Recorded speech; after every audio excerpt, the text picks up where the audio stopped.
Yep. We didn't have family prayer time. And I think that's the result of them just trying to make it in this country, one, but two, learning from their own childhood of maybe they didn't like quote unquote forced religion. But for me, if there was a happy balance, that would have been great. And then lastly, I wish my parents were more in touch with my emotional needs. Emotions are different, I would say, for the American child or the semi-American child in my case than those of immigrants from the Caribbean or Africa. And so I wish they were more in touch with my emotional needs at times.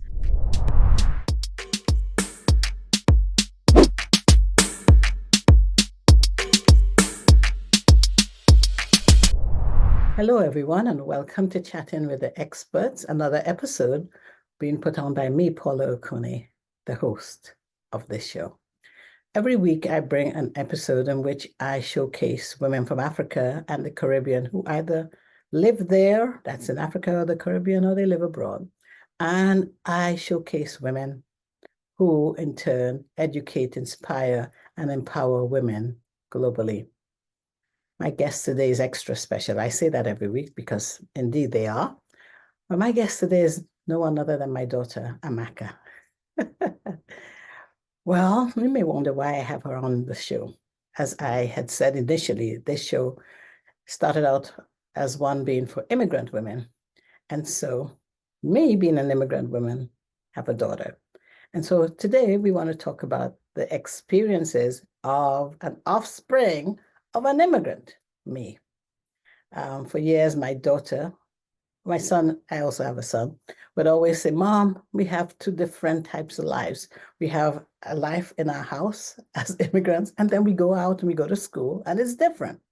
And so I thought there's no better time than today to talk about that, address that, because there's so many things she says that she thinks we moms, we immigrant moms, we African and Caribbean moms need to know about. They, in her case, first generation American, and their experiences outside of the home. So, Amaka, welcome to your mom's show.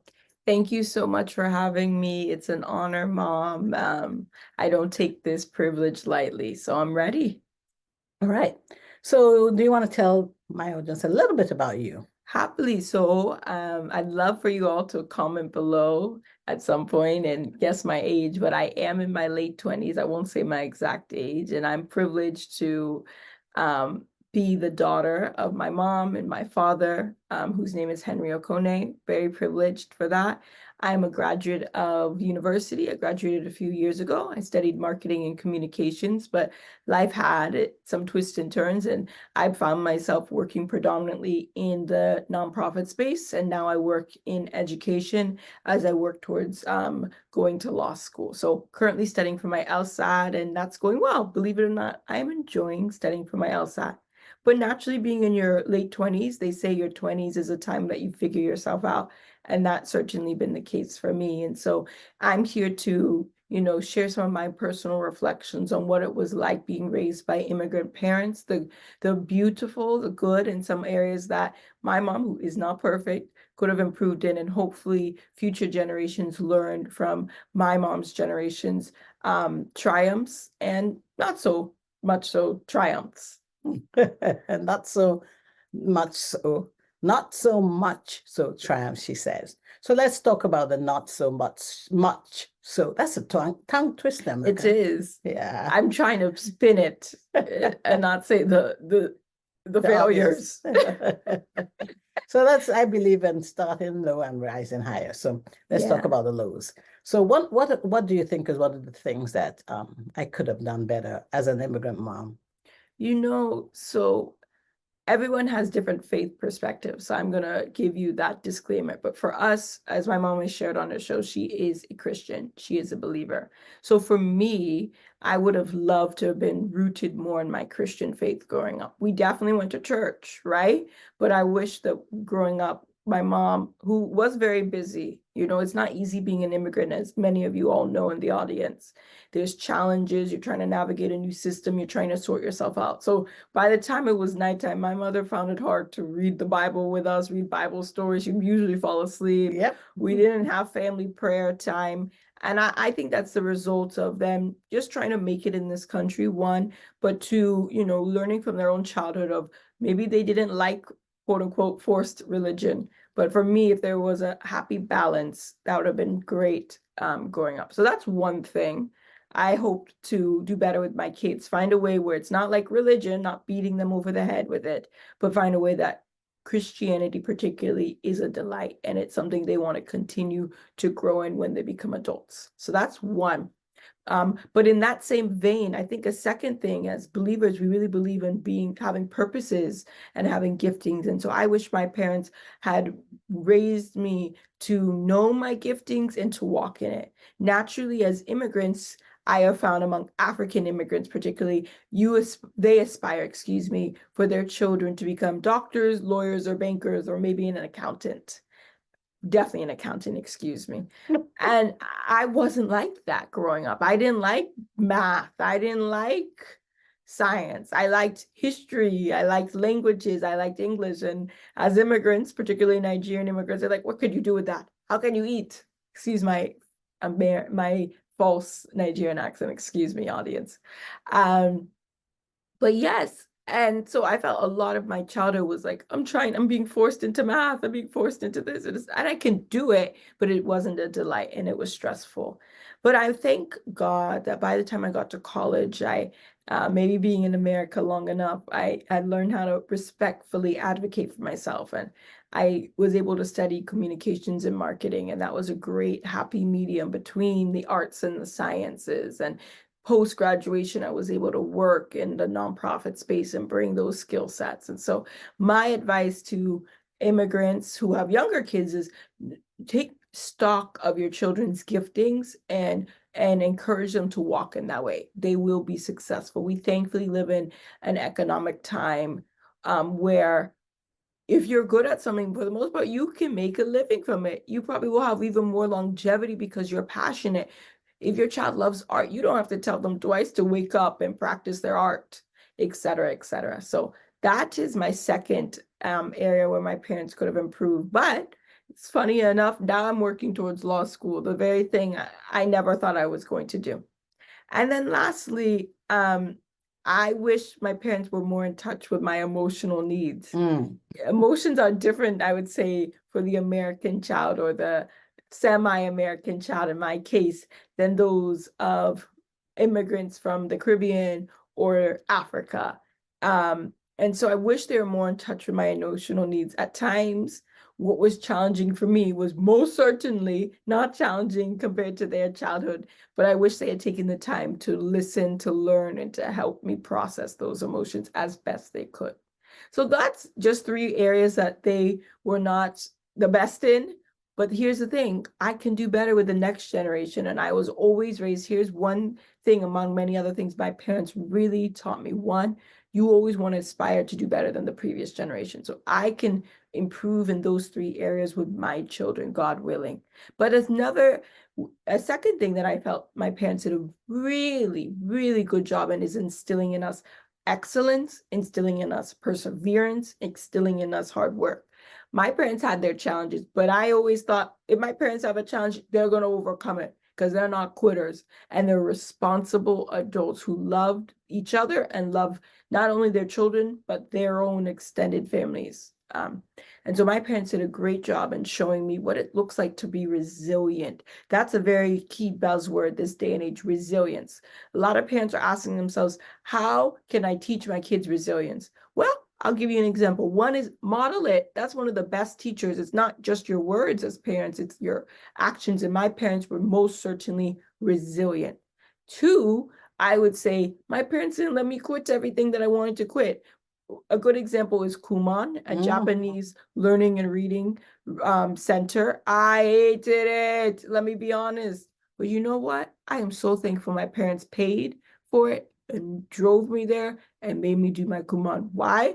Because my mom signed me up for the math program, and I'm amazing at arithmetic thanks to that. Thanks to those years of sacrifice in terms of time and money and effort into my life and that of my brothers.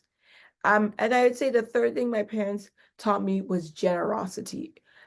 my mother is a very humble woman, so she's not going to talk much about herself on the show. But I can boast about my mommy. One disclaimer: I'm a mommy's girl. I love my mommy to bits. I was too. So she's just following in her mom's footsteps. Yeah. And I just say my mom and my dad, oh my gosh, they taught me a lot about generosity. You know, we live in a day and age where people are selfish. My parents were not selfish. They sacrificed for each other, for their kids, as well as for their extended family. And so I just want to say a great lesson you can impart to your kids, immigrants, is generosity. Like how you treat your family back home in the islands or in Africa speaks volumes to your kids in terms of the value of generosity, that it pays to be a giver. As many people say, they've never seen a giver lack. And let me tell you, my parents don't lack in many different forms because of that principle. And so I want to say thank you for having me on your show. I want to keep this brief. Maybe we'll do a part 2 one day. But that's all I got, folks. Thank you for your time. She says that's all we've got. But you know what? Piggybacking on what she talks about generosity, I believe that it takes a village to raise a child. And my house was, I don't want to say a village, but we always had relatives who have impacted so positively into my children's lives. They know what it is to have aunties live with them, uncles live with them, and the importance it is to their own lives. And cousins live with them. Yeah. I believe when a man and woman come together and have children, I mean, the children are from both sides. They belong to both sides of the family. And there's only richness that you can get from that, from knowing your family on your dad's side and your mom's side. Oh my gosh, it enriches you in ways that you can't even, I mean, money cannot describe the love that we get. I got it, I experienced it on my side. I still am. They are experiencing it as well. And last but not least, you know, when you teach someone how to fish, it's so much better than giving them fish. Education is what's going to change us in Africa and in the Caribbean. When we help our relatives become better educated, oh my gosh, the doors that open, not just for them, but for future generations. It's just like I say on these shows, I say women are important because we are the ones who typically are the nurturers, and we are the ones who mother or nurture the future generation and the generations, you know, to come. So yeah, in the same way, you know, when we help our relatives back home in whichever way, sometimes it may not even be monetary, maybe just opening up your house to them, and maybe just encouraging words, just being there. Prayers, very important. And you know, just guidance. What a difference that can make to not just their generation, but to the generations to come. And so, as my daughter says, she grew up in a multi-generational house, and I think she's the better for it. I mean, one thing I'd say is my mom left a legacy of having a house. I'm still here. She has left and continues to leave. Excuse me. A legacy, and my dad, a legacy of, yes, generosity, yes, perseverance, as I shared. But for me, who believes she is called by God to adopt children, perhaps even to foster children, the fact that I know how to navigate the blending of families because aunts, uncles, cousins lived with me growing up, that's priceless. And like I mentioned earlier, the next generation wants to do better. And I think it's amazing to take in family. But some might say there's even a challenge in taking in those who are not officially your family by blood, but they're your family in your heart, as they say in the adoption community. And so an area that I want to grow in is not just opening my heart and my home to my blood relatives, but opening my heart and my home to those who are not biologically related to me, but as a believer, God has ordained them to be a part of my family through adoption, through foster care, through whatever means. So that is what I intend to do in the next generation. And my mom and my dad laid such a solid foundation because we live in America where everybody and their mama is just about their nuclear family. That's a generalization, please. Not everybody is like that, but a lot of people focus so much on their nuclear family. And there's beauty to that, but you're lacking a color, a diversity, and really beautiful, rich experiences and character formation when you're just focused on your spouse, your partner in this day and age, or your children. When you have wonderful aunts, uncles, cousins, grandparents out there who can add to your family's history and life experiences, but also who may need your help, and most certainly you need their help. And so that is certainly something that I have learned from my parents as well, opening up your home to beyond your nuclear family. And as immigrants, if you're wrestling with bringing some of your family to live with you who need to immigrate from Africa or the islands, I would say, definitely pray about it. But if you feel peace with it, take the leap of faith. There may be some challenges, but they're good challenges that form your character and help mature your kids. And do it legally. I always say that. Yes. Disclaimer. As a future lawyer, I would advise that. And so, folks, this was an abbreviated, can't speak, pretty kind of version of Chatting with the Experts, but one in which I wanted to blend the generations. Typically, my audience are women who are more matured. But when my daughter said to me, Mom, I think I have a word that I love, or words I'd love to share with your audience, I said, why not? And so today is the day. And so, Amaka, is there any way they can find you? Are you on LinkedIn? If they'd like to talk a bit more about you or hear more about what you're doing? I am on LinkedIn, but I'm not the most active on LinkedIn. So that's fine. But if anybody wants to get in contact with me, I'd say the best thing is to contact my mom, and she'll pass it on to me. Yes.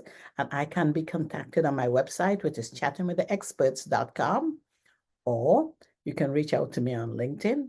Just look for or search for Paula Okonneh on LinkedIn. Or I also am on Instagram. And my handle there is at chat_experts_podcast. I'd love to talk with you. I'd love to talk with you women who are from Africa and the Caribbean, living there, or you now live abroad, because I believe that we have a lot to impact to the world in general. Thank you again, my daughter. This was great. Mommy.